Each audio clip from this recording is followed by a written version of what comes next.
Hey, it's Jordan with Status Coup. I'm here in Akron, Ohio. It is brutally hot, so thankfully we're inside. Here with Amika, you're the housing organizer for Freedom Block.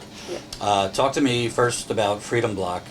You guys are doing a lot of organizing in the community on housing and other things. Yep. We are a Black-led organization. We teach political education, empowering the people, teaching them how to take back their communities from the people who come into the community and not doing right by the people. As far as the housing organizing, that's how I met them, through legal aid, and because I live in Erickson Apartments here in Akron, Ohio, and I was tired of my situation, living in an infestation and stuff, in black mold in my apartment. So I reached out to legal aid, and they asked me to come to a meeting. That's where I met Freedom Block, and from that day, I've been with them for it's been about 13 months now. Mm-hmm. And there we had a meeting, and I became the president of my tenant union, and we've been forming other tenant unions in Akron as far as housing, low-income housing, HUD, MHA, and those units that's ran by them, because a lot of these apartments have been built in like the early, I'm gonna say 1940s. Right. And so they're infested, the foundation is worn out, and the landlords, they keep doing these renovations and just flipping them and reselling, and the issues are still there, and the tenants are living with those issues. So Right. we help the tenants hold the landlords accountable for what they're doing. I think that's important because a lot of the focus has been on, people are trying to unionize, workers on strike, but there's actually been an increase in tenants unions around the country. Mm-hmm. And just beyond just rents going up a crazy amount, I've seen some horrible stuff with termites, holes in walls, floors caving in apartments that people are paying decent money for. Yeah, I have multiple videos and pictures of the city of Akron, how they have people's ceilings have fell in, tubs fell through the ceiling, out the bathroom, maggots forming in their utility rooms, and termites. Right now, I just recently spoke about a tenant on city council 2 Mondays ago, because her and her neighbor behind her, they have to knock on the bathroom wall when they use the bathroom, because they can see each other through the bathroom because they don't have a tub or nothing. Today is July 11th, Monday, 2022. I am here at 1145 Tarson Terrace at a tenant's house apartment complex in Erickson, Akron, Ohio. This is her bathroom. It has been like this for a month. Her name is Samantha Jarvis. She will be speaking on City Council tonight. Yes, you can see through her neighbor's bathroom.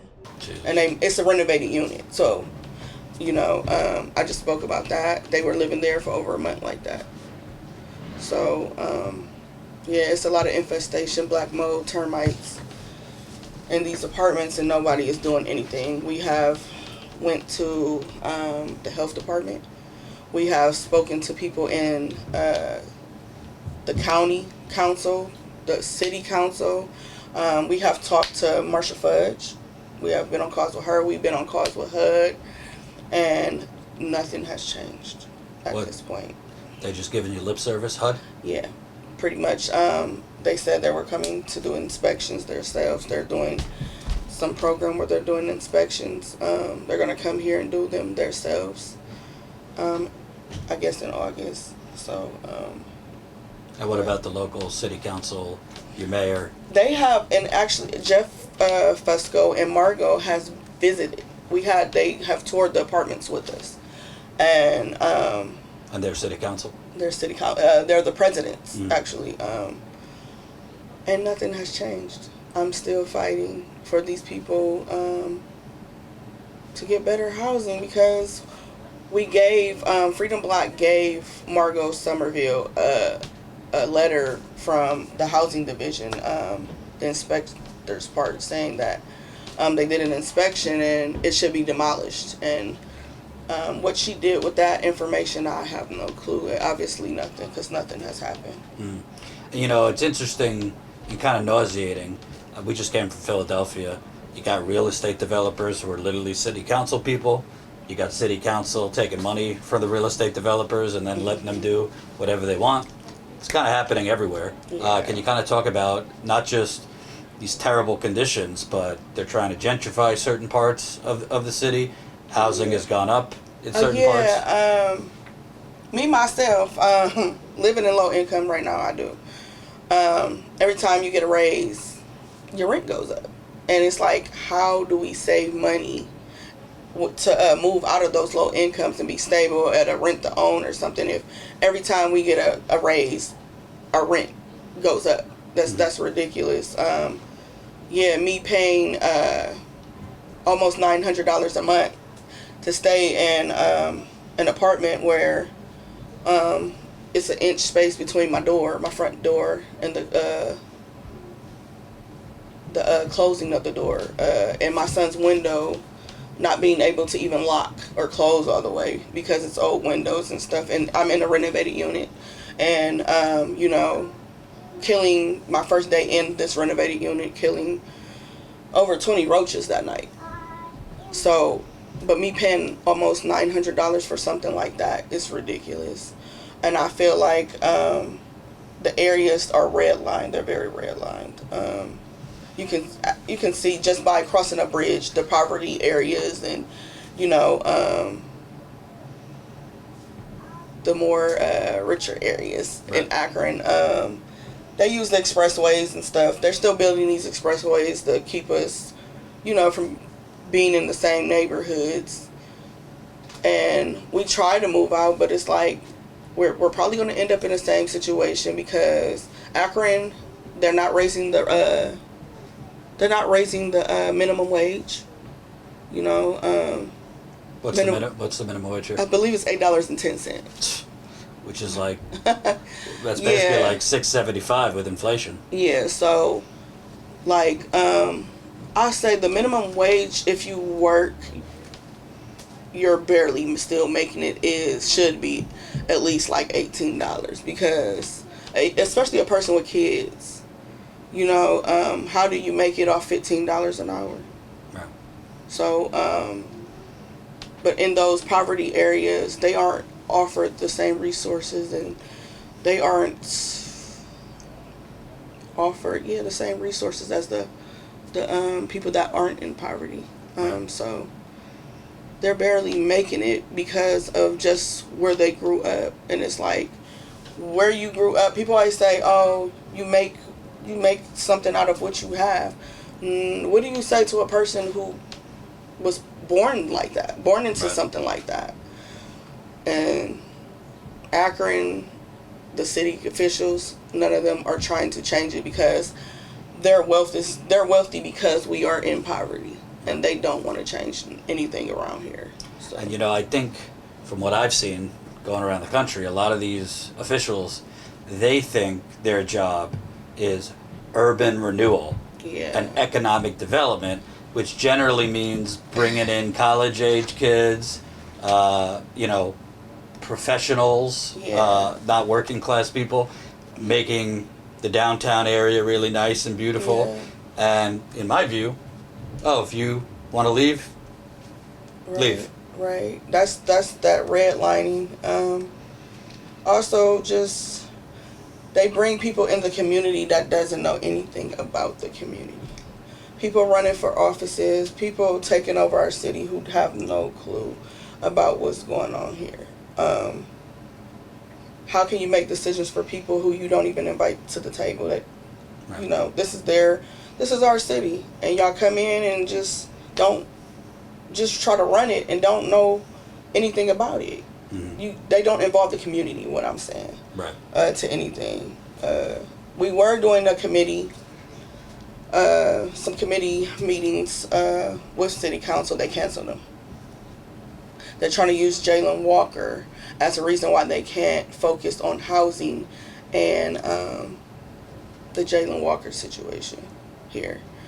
But also, we have brought to them so many strategies of what they can do for as housing. Like, we have so many abandoned houses, abandoned buildings, parking lots, but y'all decide to buy tank trucks, you know, that are used as military weapons against protesters. Right. You know, we wasted a lot of money on buying those tank trucks because that's not what they should be used for. We could have put that into the housing. We could have built homeless shelters to get people, you know, off the streets, or, you know, new complexes that's habitable for people to stay in. But instead, they keep funding police. And we saw it with Jalen Walker. I mean, they're funding police to act like they're in war. Yeah. So I was one of the protesters that almost got ran over by the tank truck. So me seeing a tank truck out here, and we are protesting with a piece of paper in our hand. Nobody was armed. Nobody had anything that could harm anyone else. And all we were just trying to deliver a message with a piece of paper, and for them to come with tank trucks and we're unarmed or anything, and we're very nonviolent protesters, that was ridiculous. Can you kind of talk about, you know, nationally, you hear Biden and the Democratic Party, they're talking about, oh, well, the unemployment number's low and GDP is good and the stock market's doing well and it's a historic economic recovery. We know what the Republicans are doing, not, you know, white supremacy and all that. Yeah. But it's just like, I'm on the road and it's like an alternative reality, what I'm seeing. Yeah. There's just an economic Gilded Age. Yeah. Obviously, black people have it much worse. We do. And, you know, a lot of people don't like to talk about racism, but it's here. It's here. And I don't see it going anywhere anytime soon. It's getting worse. But it's a lot about class, too, what class you're in. Because if you're in low class, it doesn't matter what color your skin is. They're going to treat you like crap regardless. If you're not rich, because this is about if you have a following with people, or do you got the money. And we don't have any money. So people don't even look at us. But they're starting to now. They're starting to hear everything that's going on here, because people are starting to come together now and see that it is wrong. It's very wrong how the policing is here. They get paid all that money to protect us, but they're killing us. Right. They're killing us. Since 2000, we have had over 40 murders to APD on a black. Just somebody dying. So it is getting worse. Right. To me, I don't see where it got better. Mm-hmm. So for anybody to say that racism has gotten better, it hasn't. It hasn't at all. And Breonna Taylor's family and Jacob Blake's family was here, and they were beaten and arrested by APD, and we seen the video. Yeah. And they weren't armed. They weren't violently hurting anybody, and they were beaten like that. Well, I've interviewed Bianca Austin, Breonna's aunt. Yeah. And she was arrested protesting here. Yes. Tell me about the organizing you guys are doing, because a lot of it is about community outreach, educating the community. Yeah. These aren't topics that like a lot of people find sexy, but they're very important. They're very important. What do you feel like you're making any inroads? Because part of the problem is, frankly, there's a lot of older folks who accept that things are the way they are, and that is a real issue. They aren't teaching the youth enough about political education and the opportunities that really are out here, because there is opportunities, but where I come from, those opportunities aren't welcomed with open arms. Right. So that's what we do here. That's why we're organizing the community since Jalen Walker. We talk about this is wrong with Jalen Walker, but we're also trying to teach them to vote. Vote on these issues so we can change these things. Because we feel like that's the way to change it. We have to vote it, because they're not just going to do it just because. We, as a community, we have to work together and change this. So we're reaching out. We're in areas canvassing, registering people to vote every day. We, as they're doing now, political education out there. And we're gonna have community days. Just sometimes people don't want to hear that all the time about political education and voting. So we're just going to have a community day. Just bring the community in, make them feel welcome, and know that the space is for everybody, you know? Because as long as we work together, I feel like we'll get more accomplished. So that's what we're doing. Yeah. That's what we're doing. And I hope vote for the right people and not these corrupt corrupt ones. Yes. Last question. Can you kind of talk about, obviously there's a lot of hopelessness out there, but can you kind of talk about the camaraderie within your group? Because I think a lot of people, I tell people to get involved in their community, whether it's housing, climate, healthcare, whatever, not just because education is important, but it makes you realize you're not alone. Yeah. You're not the only one going through it. Can you talk about, you joined this group about a year and a half ago? Talk about kind of that connection and camaraderie you get. I really can say it is hard. It is hard talking to people because people are hopeless. People have got immune to the way things are right now. Yeah. And so it's hard trying to get a person out of something they're used to.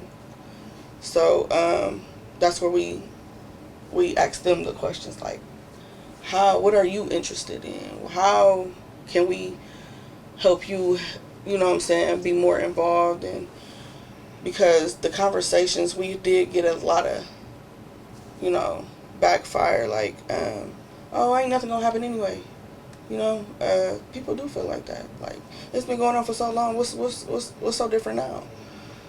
And we just, here, we try to change the tone, we try to change the conversation, like the way we go about it. We try to make it about that person, because that person feel like, okay, why do you feel it's hopeless? Why are you so hopeless? You know, we gotta ask those type of questions. Oh, it's hopeless because it's been going on this long. Well, guess what?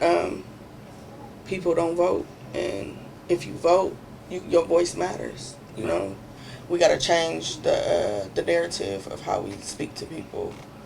Not talking to them, but asking them like how they feel. Right.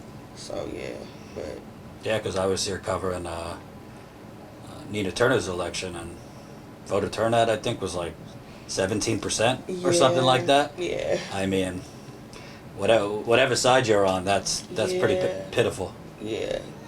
Like, people don't know to vote. People don't know to vote or anything, and I'm starting to see that. That's why we got a whole canvassing team that just gets out there and get people to register to vote. Mm-hmm. And we do have a goal here of how many people we want to be registered to vote. And we stress that issue a lot because a lot can change if we just get out there and vote. But you also got to do your political education, because you got to know who to vote for. You can't just be going out there and vote and you voting for somebody. You voting somebody into your community that don't even care about your community. Yeah. And it's going to make decisions, and those decisions affects your life for the rest of your life. So we do stress the issue of political education and voting. And not to get you in trouble, because maybe you speak with some folks from the media here, mm-hmm. but I find the local media in most places to be pretty bad. They generally cover stuff when it's people are bleeding or things are bad, but it doesn't seem like they're covering how dire things are. A lot of stuff I've been reading, I even read a couple articles and stuff, and they said that they called us violent protesters and stuff, and I'm like, that's not true. We have not been violent, not one time. We have not harmed no one. We've been the ones being attacked. And I'm like, are you for the community? These reporters and stuff, like, I feel like they report the wrong stuff, and it's some in Akron that's doing that. Yeah, it is, and I don't care who gets mad, but yeah, it's actually a lot of reporters here who they're making the APD look a lot better than what they are, and they're making city council look better than what they are, and it's wrong. It's really wrong, because I haven't seen not one violent protest yet. Well, it was kind of eye-opening after George Floyd's murder, and they put out their little bullshit statement that he had a medical event, and then you started seeing the media be like, oh, maybe we need to rethink just regurgitating what the police tell us. Maybe the police aren't always honest. Yeah, because they aren't. So yeah, I hope that the media start sending out the right message, because they actually are sending out the wrong. They're sending out lies. That's what it is. It's lies. Right. Nobody is trying to harm anybody. When they protesting, they are shouting demands of what they want from APD and the chief of police and city council. They're not going to the mayor's house ready to fight or nothing. We're going with messages, demands. This is a Jalen Walker flyer right there with demands. That's all we're doing. Right. We want answers. We want answers, and we know we have to wake them up, and this is the way we have to wake them up for us to get the answers we need. Right. Because they showed us that, yeah, Akron, Ohio is white supremacy here. It is. And I have never seen it like this before. I knew it was policing, like violent policing. I do know that. But as far as killing him and shooting him the way they did, after he was already on the ground, just still pulling that trigger. 46 shots. It was very disrespectful. It was disturbing too. Yeah. You worried about your son? I am worried about my son. I have a 10-year-old son, black son, and I am terrified of that. I am terrified because that could be my son. So I'm gonna fight every day. I'm gonna fight every day to try to get a strategy to figure out how we can prevent this from happening again. Because Jalen Walker is not going to be the last one until we get to the bottom of it. He won't be the last one. And my condolences to his family, because this was wrong. This was wrong, and the blood is on our city. His blood is on our city. For every one of us that don't fight, for every one of us that don't get out there and register to vote, our black man's blood is on our hands right now. And that's how I feel about the situation. Yeah. Thanks for taking the time. Yeah. Thank you.